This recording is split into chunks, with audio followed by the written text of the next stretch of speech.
नमस्कार दोस्तों। आज जिस विषय पे मैं चर्चा करना चाहता हूँ, इसको समझना चाहिए और इससे सीख भी लेनी चाहिए। सबसे पहला विषय है जो कि बंगाल में इतना बड़ा टर्नआउट हुआ है पब्लिक का, और अनुमान लगाया जा रहा है कि भाजपा को लैंडस्लाइड विक्ट्री मिलेगी, जो कि होना भी चाहिए। भाजपा ने बहुत मेहनत की, ख़ास तौर पर शुभेंदु अधिकारी ने ममता बनर्जी को बहुत ही तरीके से चैलेंज किया है और उनकी हार एकदम सुनिश्चित कर दी है।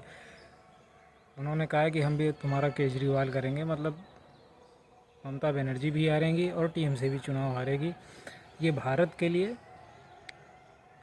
भारत की एकता, अखंडता और जो घुसपैठ हो रही है भारत में, उसके लिए ये जो बॉर्डर का स्टेट है बांग्लादेश, इस पे भाजपा का शासन सबसे अधिक ज़रूरी है। और दूसरी चीज़, जो यूएई ने ओपेक और ओपेक प्लस, इन दोनों से अपने आप को अलग कर लिया है। अब इसका मतलब ये है कि यूएई जितना चाहे उतना तेल प्रोड्यूस कर सकता है और उसको सेल कर सकता है। इसमें सऊदी अरेबिया का जो एक छत्र राज्य था, और सऊदी अरेबिया सही सही तो भारत के प्रति उनका रवैया सही नहीं होता है कभी भी, और यूएई भारत पे विश्वास दिखा रहा है। अभी जयशंकर जी वहाँ पे विज़िट करके आए, डोभाल जी वहाँ विज़िट करके आए, खुद यूएई के हेड इंडिया में आए, मोदी जी से मिले, और इसराइल का आयरन डोम यूएई पहुँच चुका है।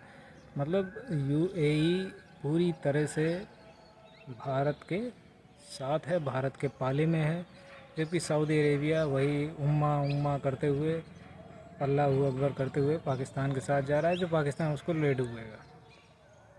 सऊदी अरेबिया की कैपेसिटी तेल प्रोड्यूस करने की ज़्यादा है, लेकिन उसका धीरे धीरे बहुत ही बुरा हाल होगा, और यूएई से हमारा ट्रेड और ज़्यादा बढ़ेगा, और हो सकता है निकट भविष्य में यूएई हमारा सबसे बड़ा एक्सपोर्टर हो जाए तेल का, जो कि भारत के लिए बहुत फ़ायदेमंद होगा। और उसमें जो मार्केट में तेल की प्राइसेस चल रही हैं भाई, जब आप इतने बड़े एक्सपोर्टर हो तो आप उसमें निगोशिएट करोगे ना।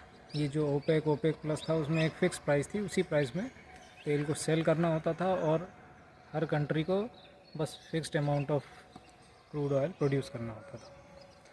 इसमें दुबई को नुकसान था, और दुबई और सऊदी अरेबिया के संबंध भी अब अच्छे नहीं हैं, ख़ास तौर पे हूतियों की वजह से। मतलब जो हूतियों में जो दुबई का इंटरफेरेंस है, और जो यूएई को डिस्टर्ब करने का उसका जो सऊदी का इंटरफेरेंस है, और जो यूएई को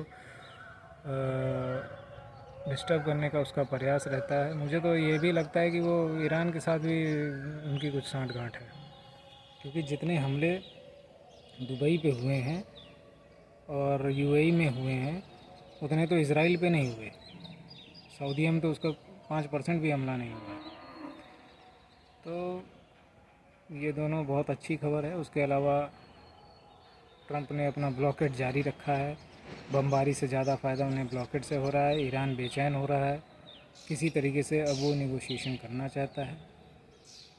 बाकी 4 मई का इंतज़ार है, 4 मई दी गई।